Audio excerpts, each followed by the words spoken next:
가족은 우리가 힘들 때 항상 생각하는 곳이고 마음이 불안할 때 돌아오는 곳이다. 그러나 때때로 그곳이 우리를 답답하고 책임감, 기대감, 심지어 말도 안 되는 상처로 지치게 한다. 72세의 어머니 김순자 씨는 평생을 자식들을 키우는 데 바쳤지만 결국엔 나도 혼자만의 한을 즐길 수 있도록 허락하지 않은 삶이 필요하다는 것을 깨달았다. 저는 항상 사랑과 희생이 가족을 지키기 위해 가장 중요한 것이라고 생각했습니다. 하지만 세월이 흐르면서 나는 희생이 항상 행복을 가져오는 것은 아니라는 것을 깨달았다. 제 이야기는 가족을 떠나는 여정이 아니라 저와 아이들이 더 성숙하고 사랑하고 이해하는 마음으로 서로를 다시 찾는 법을 배우는 여정입니다. 저는 서울 마포구의 한 작은 집에 사는 72살 김순자라고 합니다. 이 집은 저와 함께 남편이 살아있는 날부터 아이들이 성장하고 이 집에서 멀어질 때까지 얼마나 많은 우여곡절을 겪었습니까? 올해는 평소처럼 설날을 준비하느라 바쁘지만 마음이 무겁다. 구정, 땐 한때 가족이 모이는 기회였지만 이제 매년 시간이 지나면서 자녀들과 그들의 분주한 생활 리듬 사이에서 점점 더 소외감을 느낀다. 음력 12월 말 어느 추운 날 아침, 마포시장에 떡국과 반찬거리를 만들 재료를 사러 나간다. 시장은 붐비고 붐볐지만 성급한 인파 속에서 느릿느릿 걸음을 옮긴 느낌만 들었다.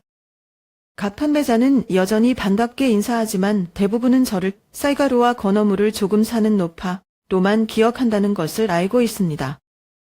집에 돌아온 뒤 오후 내내 떡을 만들고 뼈다귀국을 끓이고 전을 몇 점 튀기며 허리가 아프기도 했다. 양념을 할 때 손이 쭈글쭈글하고 떨리는 모습을 볼 때마다 젊은 시절이 떠오른다. 그 당시 나도 지금처럼 바빴지만 기대와 희망으로 바빴다. 제 남편은 살아있고 아이들은 어리고 온 가족이 식탁에 옹기종기 모여 있습니다. 이제 올해 아이들이 충분한지 확신할 수 없다. 그들과의 거리를 시간이 더 벌어지게 한 것 같아요. 맏아들 준호 씨도 올해도 어김없이 눈 깜짝할 사이에 서둘러 가실 것 같아요. 대기업 사장으로서 업무 부담 때문에 자주 한탄한다. 이해는 하지만 비싼 선물 상자를 들고 차갑게 들릴 뿐 오랫동안 앉아 대화하지 않는 것에 거리감을 느낄 수밖에 없다. 외동딸인 수진이는 두 아이를 돌보느라 늦을 것 같아요. 나는 그녀를 사랑했고 온 가족을 혼자 짊어졌지만 그녀가 나와 어떤 것도 공유하지 않아서 슬펐다. 그리고 막내인 준우는 요즘 자주 전화를 걸어 돈을 달라고 한다. 나는 그가 실직했다는 것을 알고 있지만 나 자신도 힘들 때 영원히 그것을 의지할 수 없다. 아이들을 탓하고 싶지는 않지만 아이들이 제 마음의 외로움과 불만을 알아채는지 가끔 궁금할 때가 있어요. 이번 설이 예년과 다를까? 나는 그들이 진심으로 안부를 묻고 진심으로 배려하기만 하면 아마도 식탁에 있는 음식들도 더 맛있을 것이고 내 마음이 덜 무거울 것이라고 스스로에게 말했다. 하지만 그 희망이 현대생활에서 너무 동떨어진 것 같다는 것도 알게 되었다. 이를 오후 드디어 온 가족이 모였지만 내 기대와는 달리 식탁의 분위기는 따뜻하지 않고 다소 긴장감을 더했다. 가장 일찍 도착한 준호는 집에 들어서자마자 일하느라 바쁜 전화기를 들고 있었다. 뒤따라온 수지는 두 아이를 위해 큰 과자 봉지를 들고 나오지만 표정이 지쳐있는 반면 준우는 평소처럼 나른한 모습으로 늦게 나타나 담배 냄새가 은은하게 남는다. 식사는 어색하게 시작되었다. 아이들에게 떡국을 한 그릇이 떠주니 마음속으로 모든 것이 점점 편안해지기를 바란다. 하지만 앉자마자 차가운 어조로 준호는 준우를 탓했다. 매년 어려운 핑계를 대어 1년 내내 아무것도 할 수 없었고 설날까지 아무런 기여도 하지 못했다. 걱정 못하면 오지 마. 조용한 공간 속에서 터져나오는 소리 같은 말, 준우는 즉시 젓가락을 놓았다. 충혈된 눈. 누군가보다 당신이 더 낫다고 생각해요? 엄마도 집 수리비를 빌려주지 않았나요? 까먹은 거 아니야? 방은 긴장에 잠겨 있었다. 수지는 두 아이의 음식을 급히 집어주는 등 주의를 딴 데로 돌리려 했지만 두 아이 모두 답답한 분위기를 느낀 게 분명하다. 떨리는 손으로 나는 끼어들려고 노력했다. 얘들아, 설날이야. 소란 피우지 말고. 하지만 거기서 그치지 않았다. 준호는 매년 직접 만든 갈비찜인 갈비찜이 부족하다는 것을 깨닫고 화를 멈추지 않고 나에게 시선을 돌렸다. 올해는 왜 갈비찜이 없을까요? 엄마가 귀찮은 거 하지 말라고 이것만 하라고. 나는 울컥하며 대답했다. 엄마는 더 이상 할 힘이 없어. 다른 것도 간단하게 해드렸는데. 준호는 무거운 한숨을 쉬며 젓가락을 탁자 위에 내려놓았다. 이게 없으면 설날인가. 그 말은 내 마음을 단칼에 찔리는 것과 같다. 나는 침착하려고 노력했지만 답답한 감정이 지나갈 수 없었다. 1년 내내 조금씩 노력하며 남은 힘을 모아 선봉이를 준비했지만 내 존재는 모두의 뜻에 맞게 해야 한다는 것에만 초점을 맞춘 것 같다. 답이 끝날 무렵 준우는 빈정대는 말을 하나 더 하는 것을 잊지 않고 먼저 떠났다. 내가 얼마나 엄마한테 부탁했는지 몰라 남을 탓할 뿐인데. 수지는 한숨을 쉬고 청소하면서 두 형제를 꾸짖으려고 애썼다. 조금만 참으면 안 돼요. 엄마가 너무 힘들어. 그리고 나는 조용히 창밖을 내다보며 앉아 익숙한 집이 이제 낯설어짐을 느낄 수밖에 없었다. 이번 설날에는 원래 있을 수 없는 것에 대해 너무 많이 희망하지 않았을까? 다음 날 아침 햇빛이 창문으로 막 울었을 때 저는 일어났습니다. 집은 유난히 조용했고 수진방에서 아이들의 코 고는 소리와 낡은 벽시계의 부드러운 소리만 들렸다. 마지막으로 둘러보니 벽에 걸린 가족 사진들, 몇 년 동안 간직하기 위해 아껴둔 물건들 하나하나가 있었다. 하지만 지금은 모든 것이 예전처럼 나에게 애착이 없는 것 같다. 저는 오래전에 결점을 내렸지만 지금 이 순간만은 제가 항상 불가능하다고 생각했던 일을 할 수 있는 용기를 갖게 되었습니다. 저는 조용히 짐을 챙겼습니다. 필요한 물건들, 옷력벌, 젊은 시절의 사진이 담긴 작은 앨범 한 권, 그리고 침대 및 양철 상자에 저금한 약간의 돈을 숨겼습니다. 떠나기 전에 나는 식탁에 종이 한 장을 남겼다. 어젯밤 내내 계속 반복해서 쓴 종이 한 장. 얘들아, 나는 자신을 위한 시간이 필요해. 엄마 찾지 마. 자취하는 법을 배워라. 날이 아직 완전히 밝지 않았을 때 나는 집을 나섰다. 매서운 바람이 불어 몸서리를 쳤지만 발걸음이 느려지지는 않았다. 나는 가장 가까운 버스 정류장으로 걸어가서 가장 이른 버스가 막후를 준비를 하고 있었다. 나의 목적지는 내가 결코 방문하지 못했던 해안도시 강릉이다. 차 안에서 나는 창문을 통해 모든 짐과 슬픔을 뒤로 하고 있는 것 같았다. 강릉에 도착했을 때는 이미 날이 밝아오고 있었다. 바다의 짠 공기가 호흡마다 스며들어 마치 다시 살아나는 것처럼 느껴졌다. 옛 지인을 통해 소개받은 바닷가 작은 집을 찾았다. 집은 낡았고 페인트 칠한 벽은 벗겨졌지만 작은 발코니가 바다를 향하고 있다.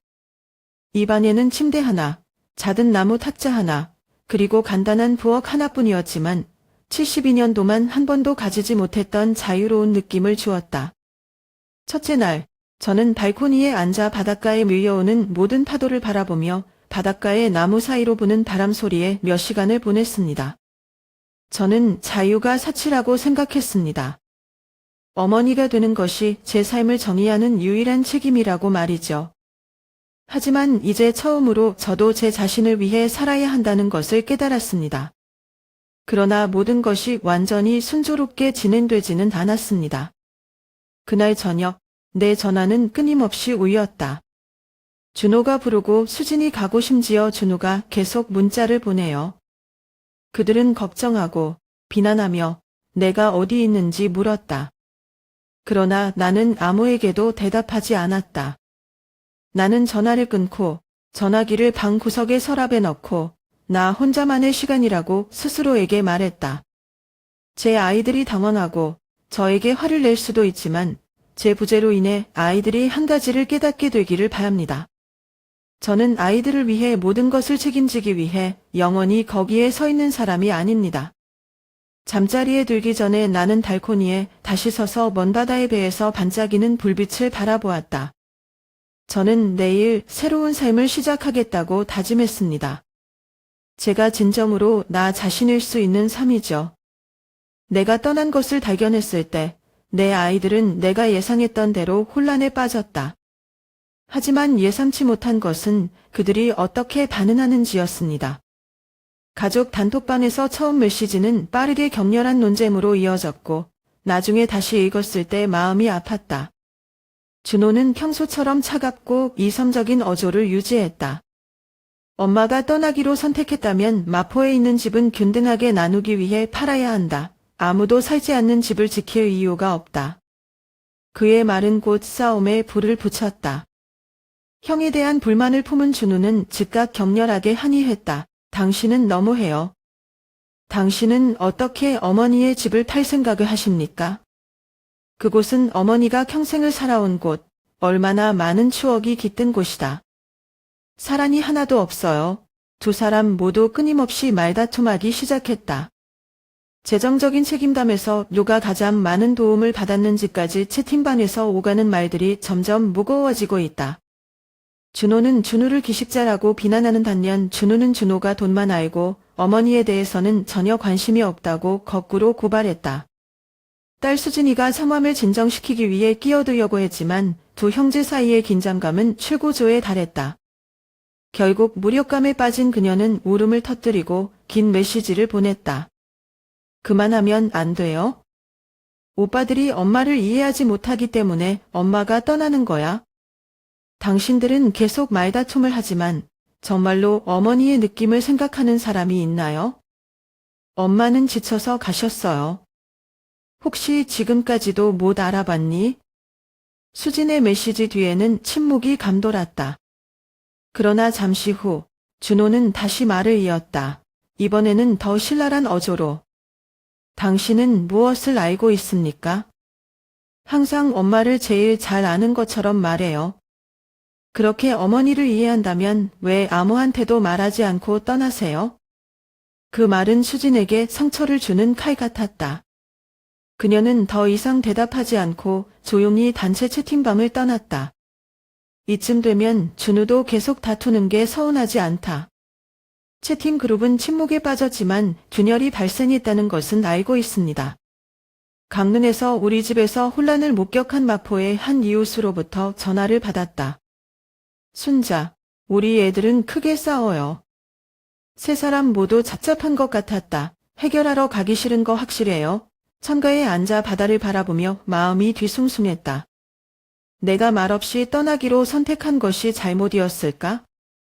하지만 그 후 저는 제 고통과 피로에 대해 말하고 싶었지만 모두 무시당했던 때를 떠올렸습니다. 알아요. 제 아이들은 저를 그들만의 방식으로 사랑하지만 아마도 그들은 그것을 의무나 당연한 것으로 여기지 않고 사랑하는 법을 배울 필요가 있을 거예요. 그날 밤 파도가 내 마음을 두드리듯 한 차례씩 밀려왔다. 어려움에도 불구하고 나는 내 결정이 옳았다고 믿는다. 아마도 이 떠나는 것이 내 아이들이 돌아보고 바꿀 수 있는 유일한 방법일 것이다. 하지만 마음속 깊은 곳에서는 저는 여전히 그것들이 제가 평생 쌓아온 친분을 파괴하지 않도록 하길 바랍니다. 준우와 수지는 성격이 정반대였지만 이번에는 함께 나를 찾기로 결심했다. 바로 다음 날 아침 두 사람은 가능한 모든 곳을 수색하기 시작했다. 성질이 급하지만 결단력 있는 준우는 이웃 사람, 심지어 집 근처의 식료품점 주인까지 일일이 안부를 묻는다. 두 아이를 돌보면서 가족 간의 스트레스를 해소하는 데 지친 수지는 마포터미널에서 출발하는 버스를 통해 끊임없이 정보를 캐낸다. 그러나 그들의 모든 노력은 결실을 맺지 못했다. 아무도 내가 어디에 갔는지 모른다. 친절한 이웃부터 낯익은 버스 운전사까지 모두가 고개를 저을 수 있습니다. 김 여사? 안 들려. 그냥 어디 가서 쉬어요. 한편 준호는 냉정하게 대처하는 방법을 택했다. 검색에 관여하지 않습니다. 대신 서울에 머물면서 은행으로 연락해 집 소유권을 확인하기도 한다. 준호는 내가 정말 돌아오지 않으면 재산 정리가 불가피할 것이라고 말했다. 수진이 이 사실을 알았을 때 그녀는 전화기에서 울었습니다. 당신이 그렇게 하는 것은 어머니가 더 이상 중요하지 않다고 말하는 것과 다르지 않습니까? 왜 항상 돈만 생각해? 논란이 다시 불거졌다. 준호는 부담스러운 어조로 대답했다. 현실적으로 좀 해봐, 수진아. 엄마가 돌아오지 않기로 결정하면 우리 집을 계속 비워둘까요? 두 아이를 키울 생각은 안 해봤어요. 그 말은 수진에게 더 큰 상처를 주었지만 그녀는 더 이상 논쟁할 수 없었다. 전화를 끊고 길가 카페 구석에 말없이 앉아있는 준우에게로 도이었다. 어떻게 생각해? 수진이 눈시울을 붉히며 물었다. 준우는 눈살을 찌푸리며 생각에 잠겼다. 큰오빠는 항상 그래요. 그런데 이번에는 그는 틀리지 않은 것 같다. 엄마는 이미 지쳤다. 엄마는 우리가 엄마를 잊고 살기를 바랄지도 몰라. 그렇다고 해도 준우는 수색을 포기하지 않았다. 어느 늦은 저녁 강릉 날씨가 추워지자 준우의 휴대전화가 갑자기 밝아졌다. 저로부터 온 메시지입니다. 그는 짧은 글을 읽을 때 빨리 열고 심장이 뛰었다. 엄마를 찾지 마세요. 엄마는 개인 공간이 필요해요. 엄마 없이 잘 사는 법 배워라. 준우는 바로 대답하지 않았다. 화면을 응시하며 손을 떨고 있다. 마치 제 존재가 그의 삶에서 점점 사라져가는 것처럼 공허감이 밀려왔습니다. 지쳐 쓰러질 지경인 수진에게 휴대전화를 건넸다. 수진은 메시지를 읽고 눈물이 흘렀다. 엄마, 우리가 필요 없어? 준우는 고개를 저으며 목이 메었다. 엄마가 필요 없다는 게 아니라 엄마는 그냥 우리가 스스로를 돌보기를 원하셨어. 그런데 마텀은? 그는 그것을 이해한 적이 있습니까? 그날 밤 두 형제는 더 이상 싸우지 않고 처음으로 함께 앉았다. 그들은 제가 지난 몇 년 동안 해온 일들을 기억하기 시작했습니다. 제가 아이들을 돌보기 위해 밤을 새웠을 때, 명절 때마다 제가 만든 음식들, 그리고 이제야 아이들이 보람을 느낄 수 있게 된 일들 말입니다. 준우는 내가 잊지 않을 수도 있다는 것을 알면서도 대답했다. 엄마, 죄송해요. 만약 엄마가 공간이 필요하다면 나는 엄마를 존경할 것이다. 하지만 제발, 엄마 건강하세요. 더 잘 살게요. 메시지는 보냈지만 답장이 없었다. 강릉바다는 여전히 잔잔했고 나는 낡은 작은 집에 앉아 전화기만 보고 울었다. 나는 대답하지 않았다. 왜냐하면 나는 알았기 때문이다. 지금은 내가 아이들을 스스로 성장시켜야 할 때이다. 강릉에서 제 삶은 점점 안정되고 있지만 완전히 새로운 안정입니다. 매일 아침 마포에서 요란한 자동차 소리 대신 잔잔한 파도 소리에 잠에서 깨어난다. 나는 더 이상 다른 사람들을 위해 아침을 준비하느라 바쁘지 않고 아이들의 끝없는 말다툼에 대해 걱정할 필요가 없다. 대신 저는 제 자신을 돌보는 시간을 가졌습니다. 제가 몇 년 동안 해본 적이 없는 일이었죠. 새벽에 바닷가를 산책하다가 혜자 할머니를 만났어요. 그녀는 야채와 꽃이 가득한 정원이 있는 작은 집에 사는 70대 후반의 나이 든 여성이다. 할머니의 정원에 있는 푸르스름한 배추 덤불을 구경하고 나서 이야기를 나눴습니다. 그리고 나서 그녀는 따뜻한 차 한 잔을 대접했고 그때부터 우리의 오전이 시작되었다. 혜자 할머니는 차분한 분이시고 제가 말을 충분히 한 적은 없지만 제 고민을 잘 이해하시는 것 같아요. 우리 여성의 삶이라고 그녀는 말했다. 감나무에 달린 나뭇잎 하나하나를 다듬는 손은 때로는 자신을 잊은 채 주는 나날의 연속이다.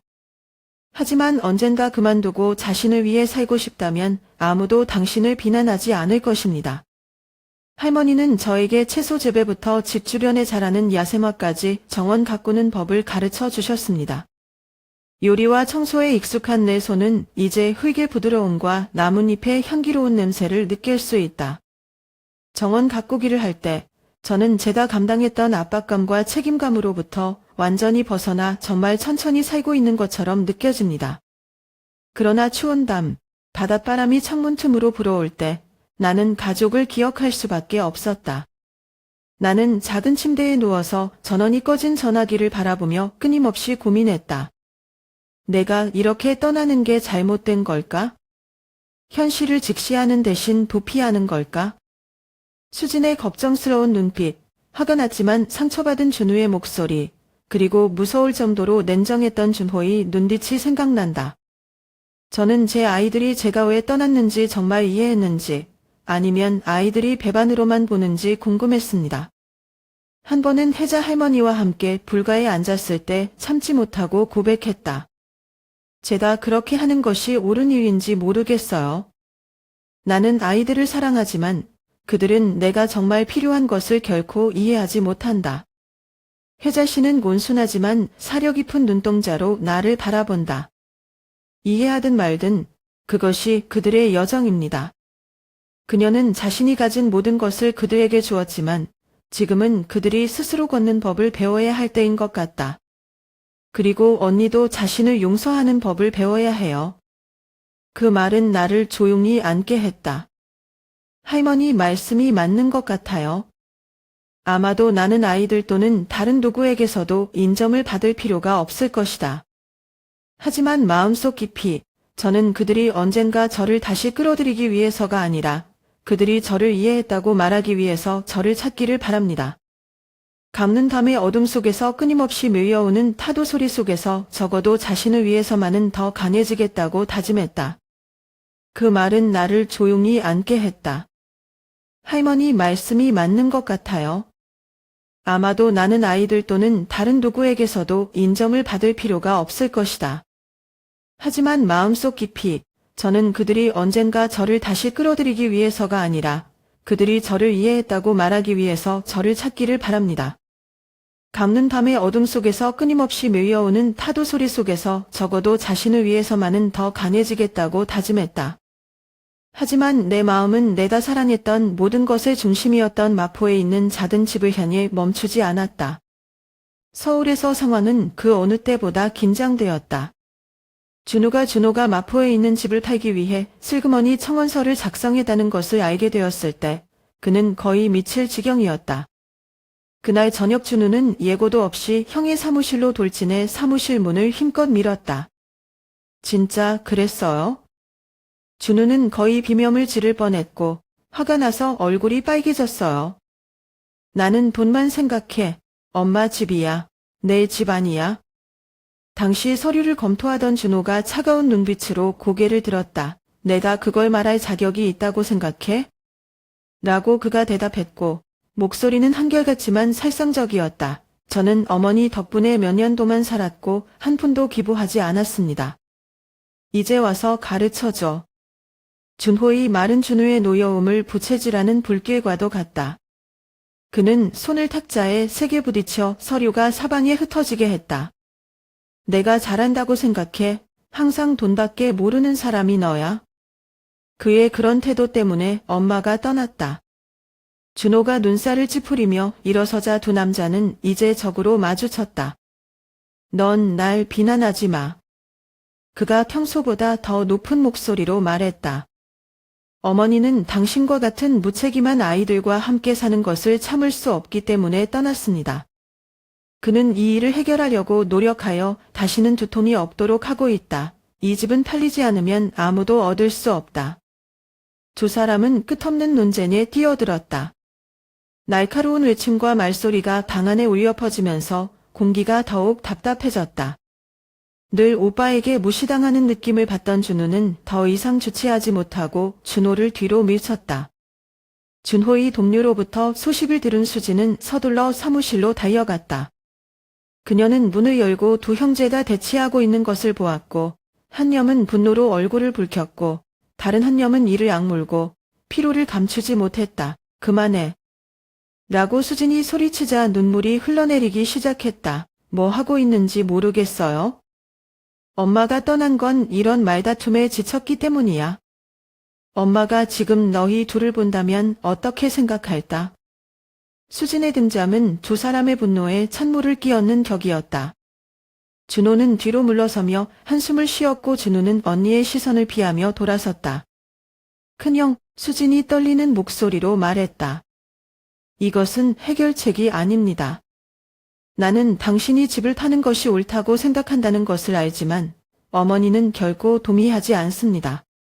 어머니는 평생 그곳에서 살았는데 어떻게 할머니의 의견을 묻지 않고 결정할 수 있어요? 그녀는 준우에게 돌아서서 엄숙한 목소리로 말했다. 준우야, 화나면 해결될 거라고 생각하지 마. 만약 당신이 정말로 그 집을 지키고 싶다면 당신은 일어나서 무언가를 할 수 있다는 것을 증명해야 한다. 감정만 따지지 말고. 방 안의 공기가 무거워졌다. 의자에 앉아 관자놀이를 문지르는 준호는 부담감에 시달린 사람처럼 보였다. 당신은 현실만 생각하고 있어요. 라고 그는 피곤한 목소리로 더 작게 말했다. 엄마는 돌아오지 않았고 그 집도 더 이상 의미가 없었다. 앞으로 가야 돼. 준우는 대답하지 않고 주먹을 불끈 쥐었다. 수지는 한숨을 쉬며 둘을 반에서 끌어냈다. 비록 잠시 싸움을 말렸지만 그녀는 문제가 해결되지 않았다는 것을 알았다. 그날 저녁 강릉의 작은 방에서 나는 창가에 앉아 밤이 깊어지는 것을 지켜보았고 아이들이 그 어느 때보다 깊은 분열을 겪고 있다는 것을 알지 못했다.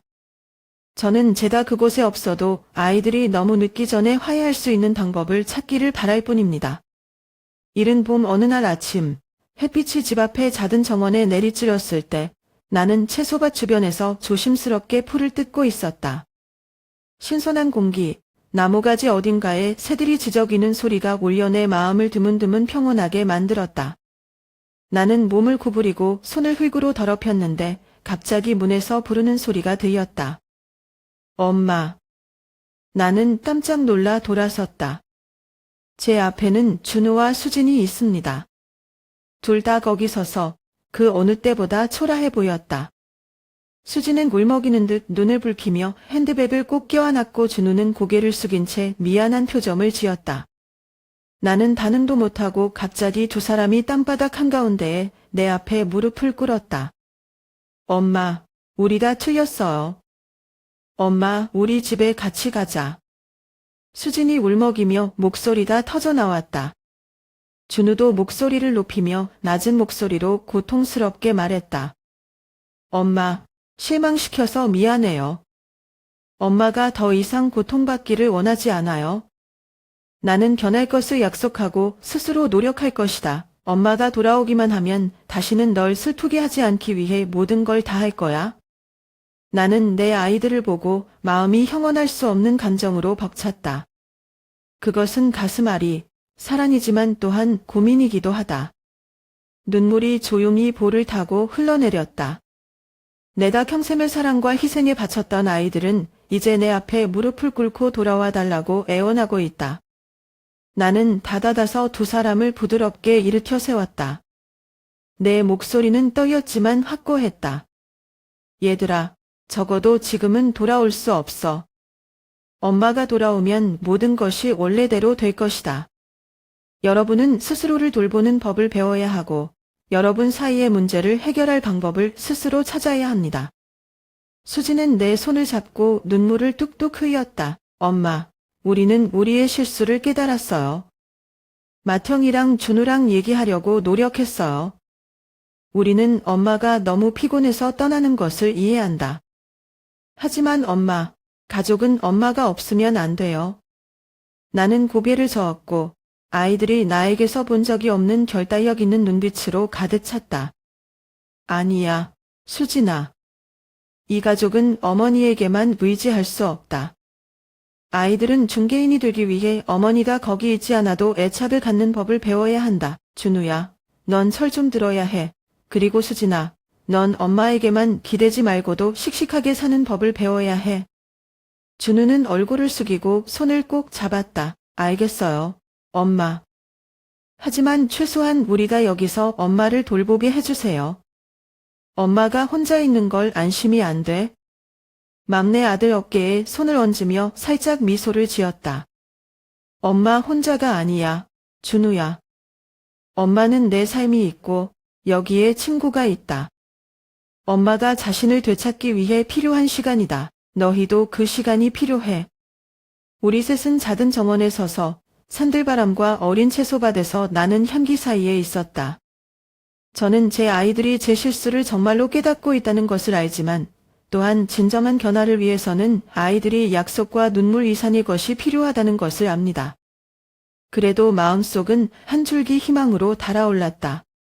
가족에 대한 사람은 오해와 말다툼으로 인해 깨져도 결코 사라지지 않는다.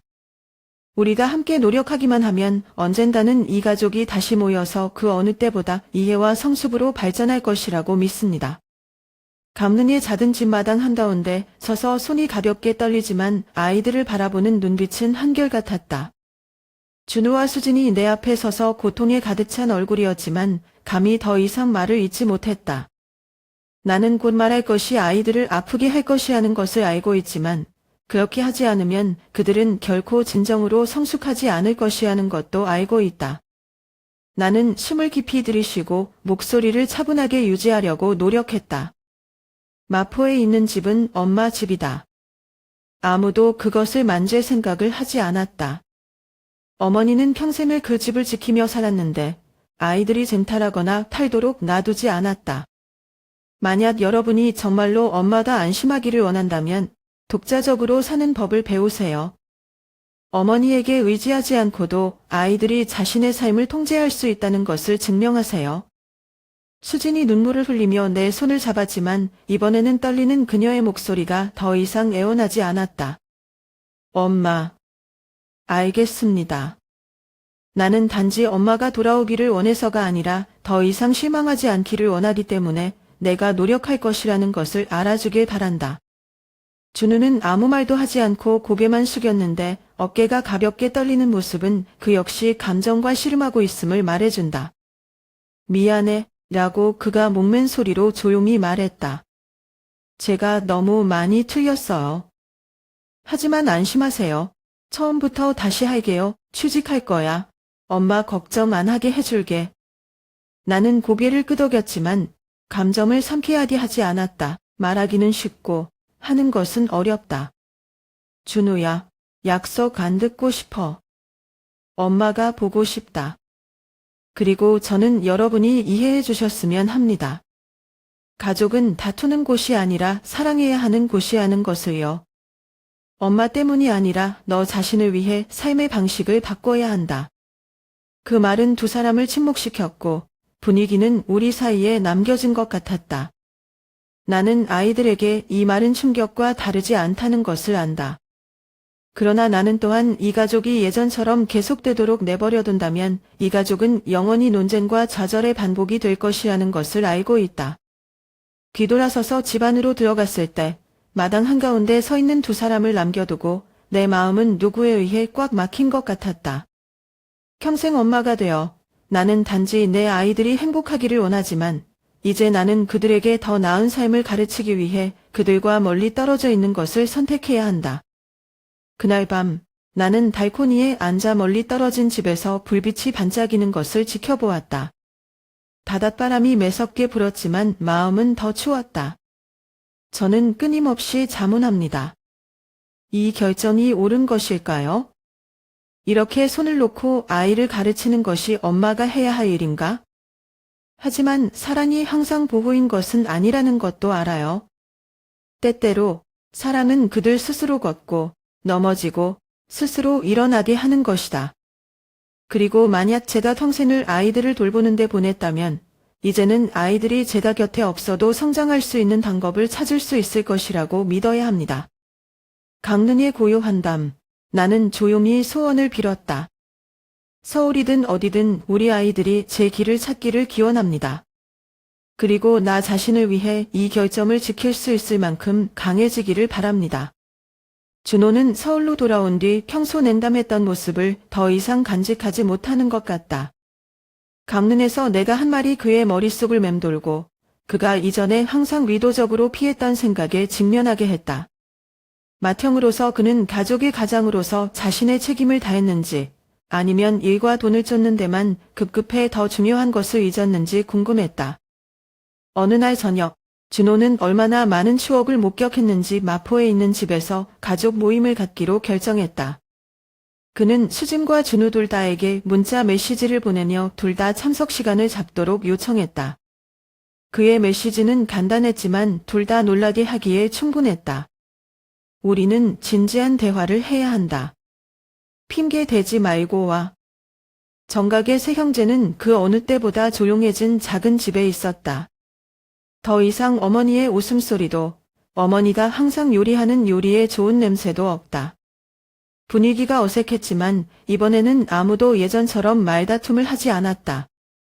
준호는 조용하지만 결의에 찬 목소리로 말을 꺼냈다. 강릉에서 엄마를 만난 이후로 많은 생각을 했다. 저는 우리 다 계속 이렇게 살 수는 없다는 것을 깨달았습니다. 엄마는 너무 많이 참았고 엄마가 돌아오면 모든 일이 똑같이 반복될 뿐이다. 우리 자신을 위해서가 아니라 어머니를 위해서도 변해야 한다. 늘 예민하고 감성적이던 수진이 놀란 눈으로 형을 바라본다. 형 정말 그렇게 생각하세요? 돈과 일에만 관심이 있는 줄 알았는데. 준호는 고개를 저으며 여동생을 깊이 응시했다. 내가 틀렸다. 나는 돈을 벌고 모든 재정 문제를 해결하는 것이 책임을 증명하기에 충분하다고 생각했다. 하지만 알고 보니 책임은 단지 거기에 있는 것이 아닙니다. 우리는 가족이고 나는 맏형으로서의 책임을 다하지 못했다. 준우는 하루 종일 침묵했고 이제는 감정적인 목소리로 말했다. 큰형님, 저도 미안해요. 엄마에게 너무 많이 의지해서 엄마를 힘들게 했어요. 제 이기심이 엄마를 이렇게 떠나게 할 줄은 몰랐어요. 준호는 고개를 끄덕였지만 나무라지는 않았다. 저는 우리가 돈뿐만 아니라 관심, 이해까지 함께 책임에 기여하기를 원합니다. 우리는 독립적으로 사는 법을 배워야 하고 서로를 배려하는 법도 배워야 합니다. 엄마가 돌아오면 우리를 계속 감당하지 말고 평화롭게 살아야 한다. 그 말에 수지는 눈물을 글썽였다. 그녀는 오빠의 손을 꼭 잡고 고개를 끄덕였다.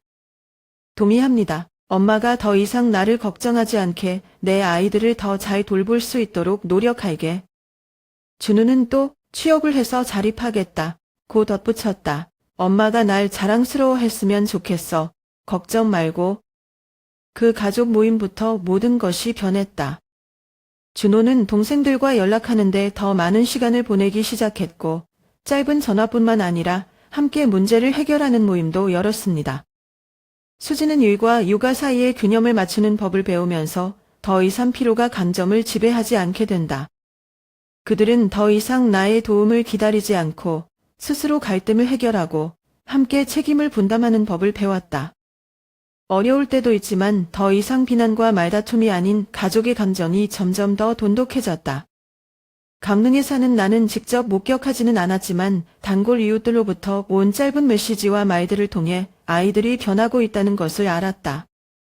마음은 한결 가벼워졌지만 희망도 가득했다. 제가 돌아오는 날 우리 가족은 진정한 가족이 될 것이라고 믿습니다.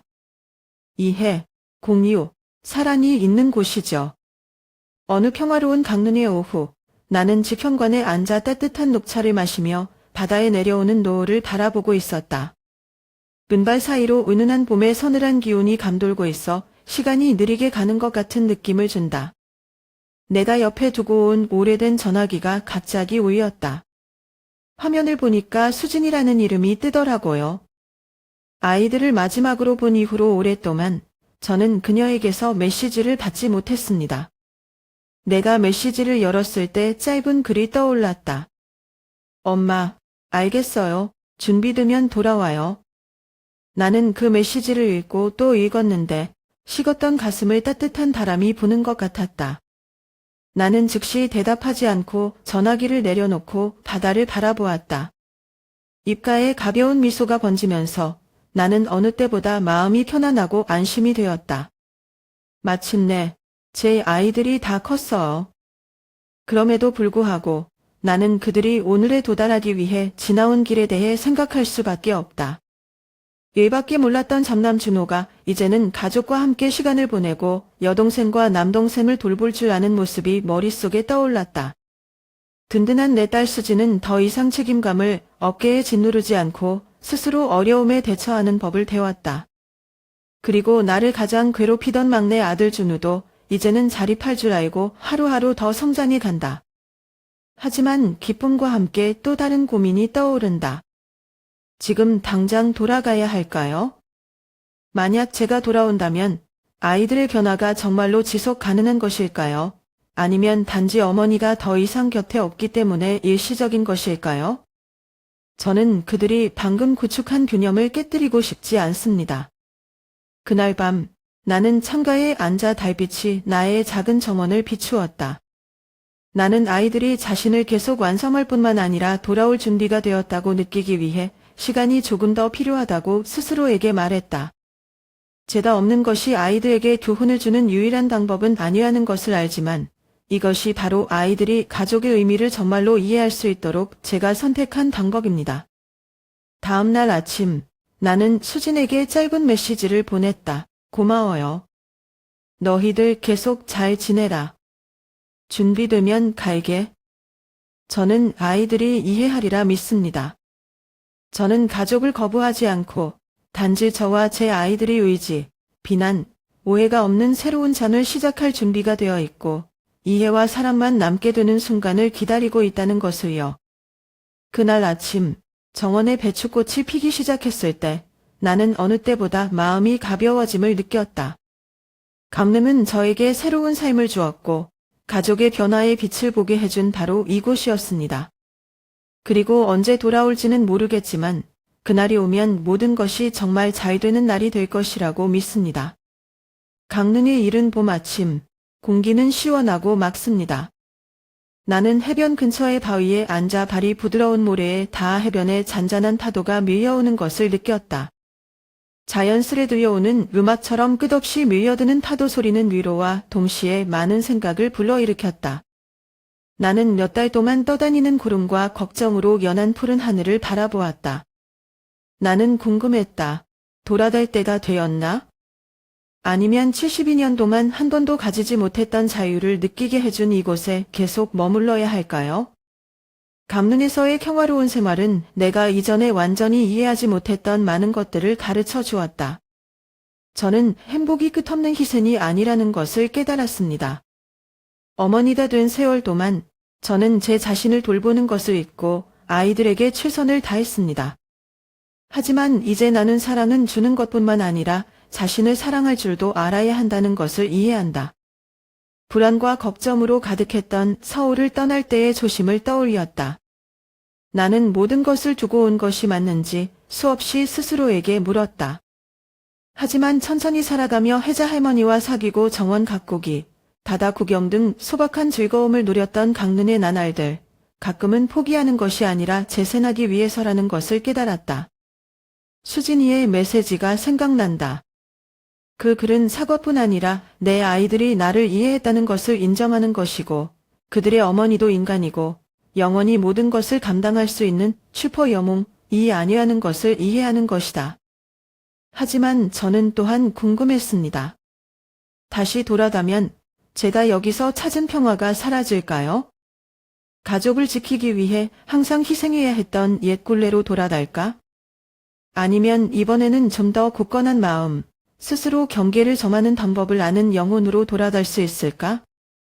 바닷바람이 불고 춥지만 쾌적하다. 지평선이 바다와 만나는 먼 곳을 바라보며 삶이 항상 변할 수 있다는 표시로 우리가 받아들일 수 있다면 항상 새로운 기회를 열어줍니다. 지금 당장은 답이 없지만 서두르지는 않는다.